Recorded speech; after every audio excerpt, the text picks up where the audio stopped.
Hi friends, it's Kelsey. This is Essentially Booked, and thank you so much for stopping by my channel today. I am going to be talking about the Reddit Fantasy Bingo Challenge.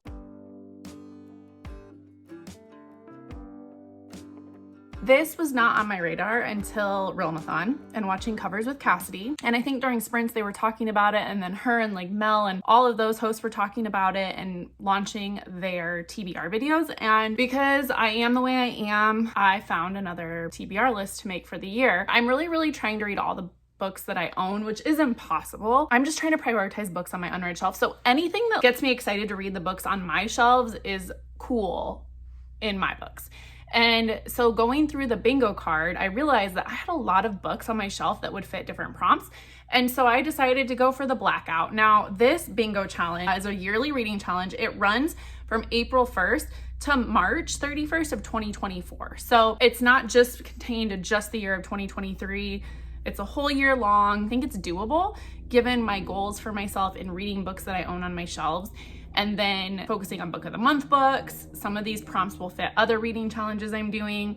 So all in all, I'm really excited. I am not gonna do the hard mode. Every square has a prompt on this bingo board, but then it also has a hard mode prompt. For example, there is a square for horror, and the hard mode is to not read a book by like Stephen King. So I'm not doing the hard mode of things unless I'm doing the hard mode of things. Like if my book fits, it fits, but I'm not actively seeking out hard mode. I am just seeking a blackout and to read the books on my shelves. I will get started and I will go through the TBR. I am really excited about this challenge. So I'm super thankful for Cassidy and her friends for sharing this challenge and putting it on my radar because it is so something up my alley. So let's get started. All right, so we're just gonna look at the top row of the bingo card first. And the very first one is a title with a title.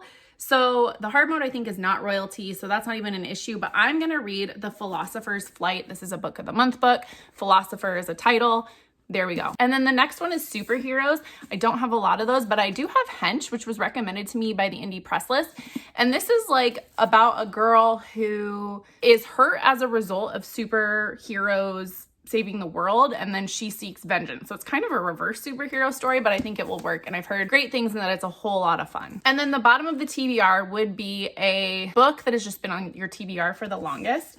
And so The Silmarillion by J.R.R. Tolkien. What's funny is I bought this edition of this book for a boyfriend of mine in high school, and I've always thought about this edition of the book. I thought it was gorgeous then and gorgeous now, so I went and bought it, but I've had it on my shelf for years. So The Silmarillion, I'll read this slow. One of my goals for this year is to reread all of Lord of the Rings. I haven't read The Silmarillion, and I have a couple other J.R.R. Tolkien adjacent books, so I want to get these read this year. Magical realism, I'm going to read Other Birds by Sarah Addison Allen. She is so good at magical realism, and just I've loved everything I've read by her, so I'm excited to prioritize this one. Final line for this bingo level is, or bingo row, is young adult. So I'm probably gonna read Kingdom of the Wicked, although I've already DNF'd this once, a soft DNF, so we'll see. And then if all else fails, I'll read The Cruel Prince by Holly Black. So I've got two, we'll see. The nice thing is like, I'm not committed to this if I don't want to be. All right, for the next line, I don't have as many books on this one to show. Hot in here because I had to close the window since it was loud, and I have to fix my hair, but whatever. So I have to do a film and video cast for my company today, and I'm filming in the morning and just my hair's already flat. So that's not a good sign. But anyways, the next title is Mundane Job. So I'm going to do House in the Cerulean Sea, which I have yet to read. I know it's been on multiple videos. I've yet to get to it, but I believe the main character is just like a social worker, but he typically works a desk job. So I've heard nothing but great things about that, and I just need to read it. And then for published in the 2000s, shoot, you can't reuse authors. And I just realized that. Okay, I was gonna read Never Let Me Go, which I'm still gonna read this year, but I might change this one out for something else. So a book published in the 2000s, that's fine. Pretend I didn't do this. For Angels and Demons, I'm gonna read Good Omens, which the hard mode is like you can't read Good Omens, but I haven't read it and I own it. And again, I'm trying to make that a priority. It's on my Kindle, so you'll just see the graphic here. And then the next one is 5 short stories, and this just has to be like a short story collection, and I have none of them. And so I just looked at the comments for recommendations, and I'm gonna read The Language of Thorns, which is by Leigh Bardugo, and just use that. The final box for this row is horror, and I'm gonna do The Cabin at the End of the World. I'm using this for a couple other challenges, and so why not just multiple use it again? It's for horror. I'll probably read this one during Summerween. Okay, and then the next row, a self-published or indie published book. I don't know what I'm gonna read yet. I'm looking for recommendations. I'm tempted to read The Atlas Six because it was indie published. It's not anymore. I watched Cassidy's video and she recommended Illborn, which sounded good too. So that one I'll just decide later on when I'm just trying to finish this challenge. And then for set in the Middle East, I am gonna read The Stardust Thief by Chelsea Abdullah. This is, I believe, an Aladdin retelling of some kind, but it intrigued me. It's fantasy, picked by book of the month. They never do fantasy, so when they do, I grab that. And then for one published in 2023, I'm gonna be reading The Ferryman by Justin Cronin. I got this as an advanced review copy from the publisher through NetGalley. I love Justin Cronin. I still need to finish the rest of his series, but I'm really excited about this book. It's also gonna be a book club pick for my friend Gwen, who is Gwendolyn Kinzinger here, Lavender Mud on Instagram. Super excited to read that with them this summer. The next line is Multiverses. And this one was kind of hard because I'd read Recursion earlier this year, but I can't use that. And so I'm gonna read Matt Haig's The Midnight Library. This was super hyped a while back and I just haven't read anything by him, but I have 2 of his books. So I'm just excited to see if he's an author for me, and then I can hopefully read the other one, clear it out. And then finally, a POC author. I'm going to read The Parable of the Sower by Octavia Butler. This is futuristic. I started it, had to put it down because other things happened, but it was a book club pick of mine that I just never got to for the Modern Mrs. Darcy book club.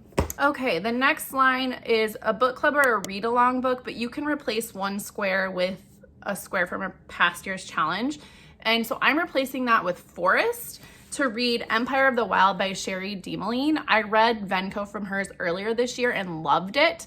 And so I want to read this. It takes place in like a wooded area forest. It also involves shape-shifting lore maybe. So I just really like this author and I'm excited to see what else she writes. The next one is novella, and I think I'm gonna grab The Wayward Children book 2 by Shannon Maguire. That will be a novella, fast read. Technically I'm cheating because she's the same author of another book I'm gonna read later, but a different pen name. So we're just gonna stretch that one loosely. The next title is Mythical Beast. Hard mode was not a dragon, so I'm gonna hit hard mode real easily. I'm reading American Mermaid by Julia Langbein, about an author who writes a like superhero book with a mermaid, and then it gets bought by Hollywood, and then Hollywood changes it to be Hollywood, and perhaps the mermaid comes to life and perhaps like wreaks havoc on the world. So sounds really good, pretty excited. And then Elemental Magic, which they said to not read Shades of Magic, but here I am reading Shades of Magic. This is A Darker Shade of Magic, book 1 by V.E. Schwab. Sorry, I'm not doing hard mode. And then finally, Myths and Retelling, in which I'm gonna read The Witch's Heart by Genevieve Gornishek. She is a local author to me, and we both share a love for dog-eared books, which is the book's description I featured in a previous video. I'll pop that up here. Men Die, Gods Die, she lives on, but I think it's like a Norse mythology retelling. I have heard it's really great, and so I'm very excited about this one. Finally, the last line, Queer Norm Setting. I'm gonna read The Red Scholar's Wake, which was sent to me by Illumicrate. This is like kind of a space opera, but the 2 main characters, lesbians, it seems pretty normative, so it might be a stretch, I don't know, but to me, like, it fits. A coastal setting, I'm gonna do Into the Drowning Deep by Mira Grant. This will also happen during Summerween. It's a thick one, so it'll probably take me most of that. And then Druid is the next one. I am probably gonna do The Jasmine Throne, which is, I can't think of the author, but it has like a druid main character, Indian fantasy, sounds awesome. Features robot. So I am for sure gonna read Clara and the Sun. I will switch out the one above that had the same author just because of the rules. This is one that unless I'm prompted to do it, I won't read it probably. And so that's why I do want to get this one read. And then finally is a sequel. And so I'm not sure how I'll do this, but I'm gonna read one of these. It's a sequel to the Practical Magic series. I need to read both of them this year, so I don't know which one I'll pick, but I'm gonna read them both. So that is the Our Fantasy bingo card. I am still looking for recommendations for indie published books that are fantasy or sci-fi or horror. So if you have one, let me know. If you want to buddy read anything, reach out. I am so excited to participate in this, and until the next video, I will see you later. Bye.